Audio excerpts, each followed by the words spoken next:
Bismillahirrahmanirrahim. Assalamualaikum warahmatullahi wabarakatuh. Alhamdulillahirabbil alamin wassalatu wassalamu ala sayyidil mursalin wa ala alihi washabbihi wa man tabi'ahum bi ihsanin ila yaumiddin. Alhamdulillah.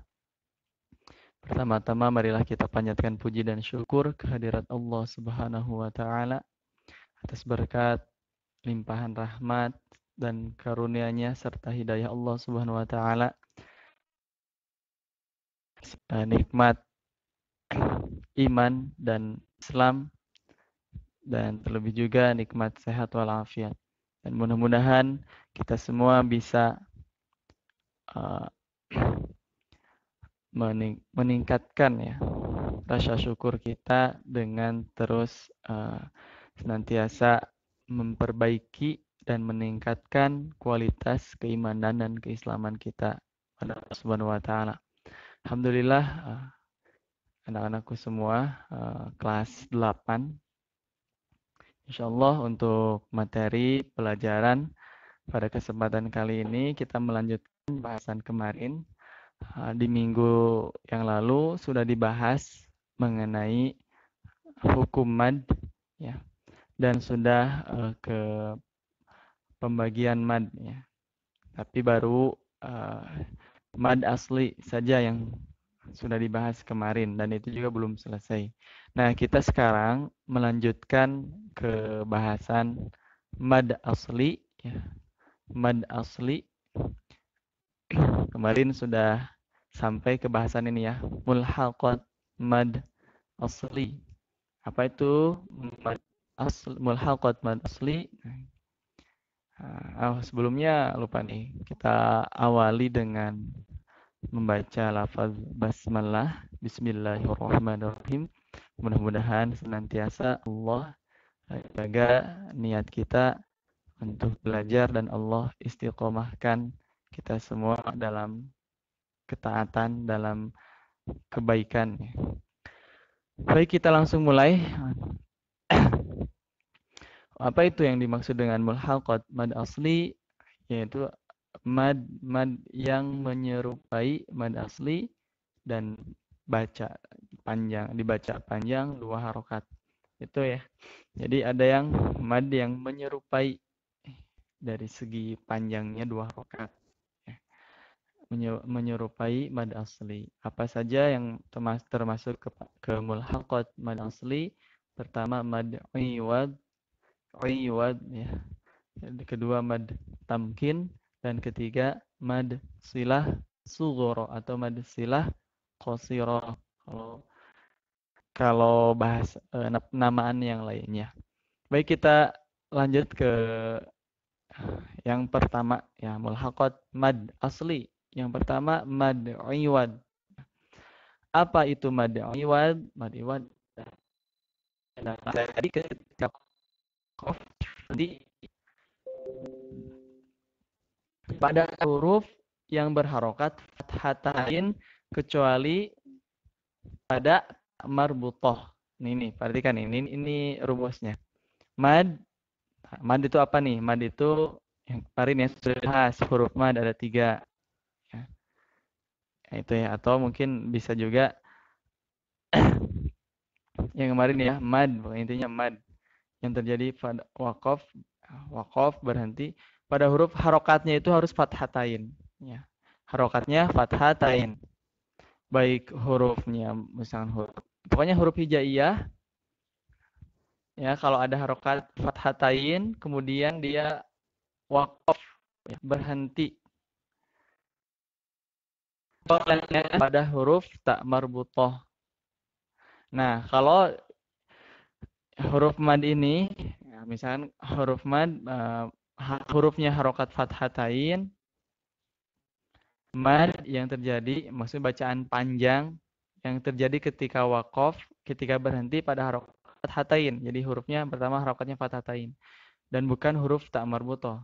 Maka dibaca mad, dibaca panjang huruf tersebut sebagai iwad. Iwad itu ganti dari tanwin. Jadi tanwinnya hilang. Contoh, kita ambil contoh tanwinnya hilang, dirubah tanwin itu menjadi bunyi panjang 2 harokat. Ini sini sudah ada contoh. Zillan zalila la. Harusnya kan zalilan. Ya, zalilan zalila. Jangan apa ya. Contoh kalau huruf tak marbut kan ini hatain gitu ya. Nanti wakaf ini bukan jadi mad tapi jadi taknya mati jadi ha ya. Contohnya misalkan rohmatan misalkan ya. Jadi rohmah. Nah, ini contoh nih di sini nih. Sedangkan apabila wakaf pada tak atau tak marbutoh yang berharokat fathatain, maka dibaca ha sukun tanpa mad. Contoh, syajarotan. Kalau wakaf jadi syajaroh. Jannatan. Wakaf jannah. Jannah. Rahmatan rahmah. Mutahharatan mutahharah. Nah, seperti itu. Itu untuk mad iwad ya. Contohnya banyak lah ya. Yang paling banyak ditemukan kalau di surat di juz 30 di surat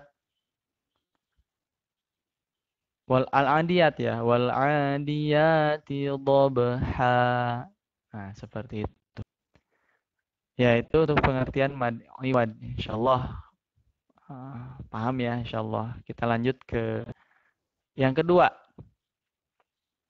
Yang kedua, mad tamkin. Apa itu mad tamkin? Mad tamkin adalah mad yang terdapat pada dua kondisi.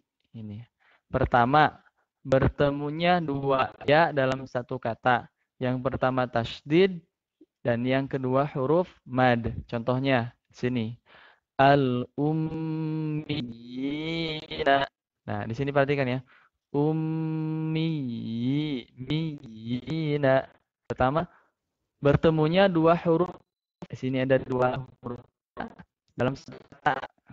Yang pertama, ya pertamanya tasdid dan ya yang kedua itu sebagai huruf mad. Sini ini yang ya pertama tasdid, kemudian ya keduanya sebagai huruf mad. Al-ummiyina huyyitum al-hawariyina ada tasdid, ditasdidkan dulu ya pertamanya tasdid riyina gitu ya an-nabiyina. Nah, seperti itu. Kita lanjut ke kondisi yang kedua. Bertemunya dua huruf, dua ya atau dua wawu. Yang pertamanya huruf mad, yang kedua berharokat. Contohnya nih di sini. Isbiru wasabiru isbiru ini huruf mad bertemu dengan waw. Yang pertama waw sebagai mad bertemu dengan waw yang berharokat.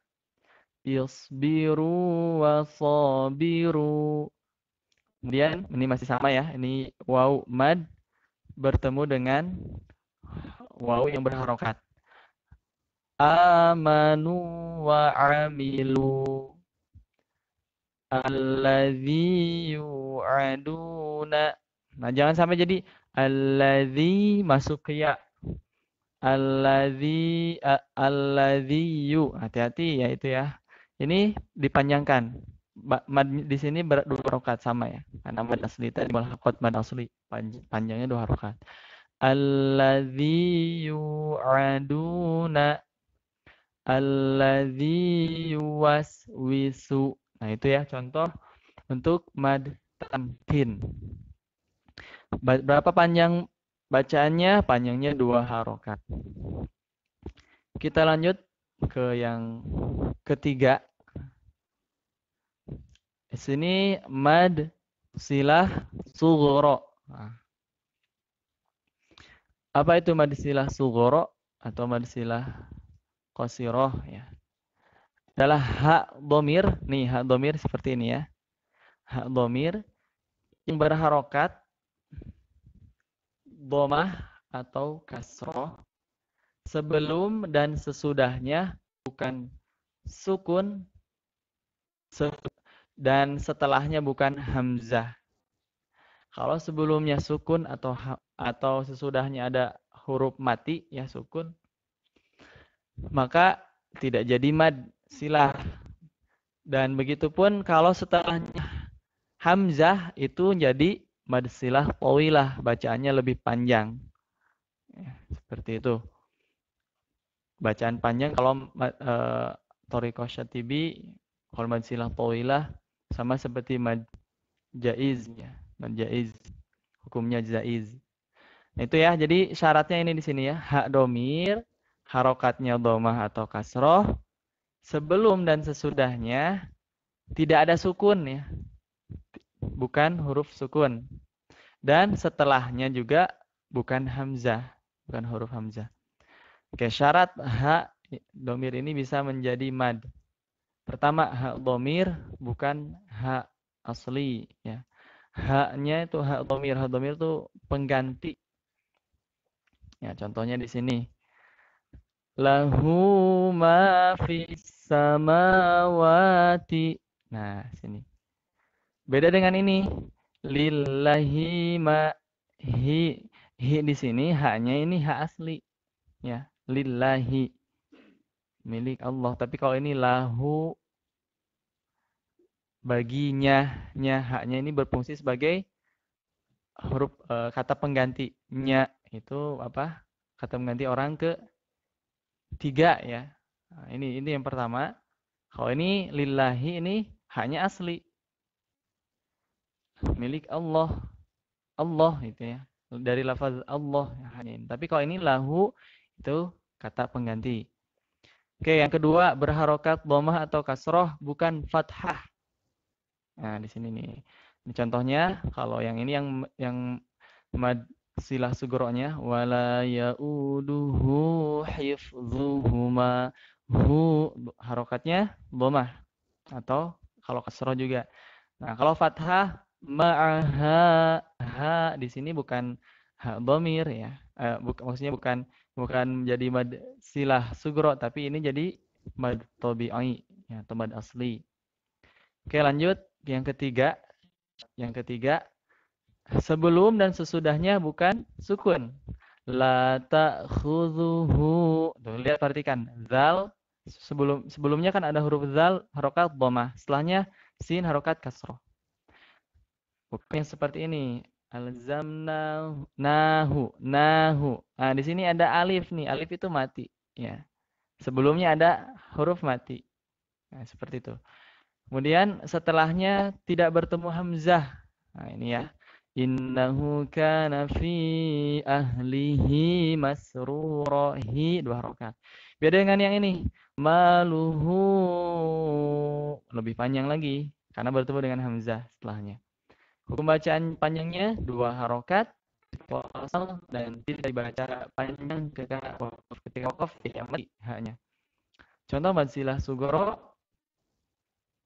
Nah ini seperti ini ya. Min ba'di mitsaqihi wa yaqta'una. Oke lanjut. Ini terakhir pengecualian. Pengecualian dari kaidah di atas dalam riwayat Hafs dari Asim pada tempat yaitu pertama surat Zumar ayat 7. Ya Rabbahu lakum. Hukumnya tidak dibaca mat meskipun sebelum sesudahnya itu hak dom bukan sukun ya. Di sini domah kondisi hak domirnya domah. Sebelumnya harokat, setelahnya harokat. Tapi di sini bacanya pendek. Ini dikasih tanda ya. Ya Rabbahu lakum. Ini haknya pendek. Kemudian surat Al-Furqan ayat 9. Wa yakhlud fihi muhana. Haknya ini dibaca panjang, dua harokat. Walaupun sebelumnya itu mati. Di sini huruf ya mati. Nah, itu untuk pengecualian. Nah, ini maaf karena dibatasi pakai aplikasinya cuma 15 menit. Jadi itu saja mungkin yang dapat disampaikan. Terima kasih atas pertanyaannya. Mohon maaf atas segala kekurangan. Assalamualaikum warahmatullahi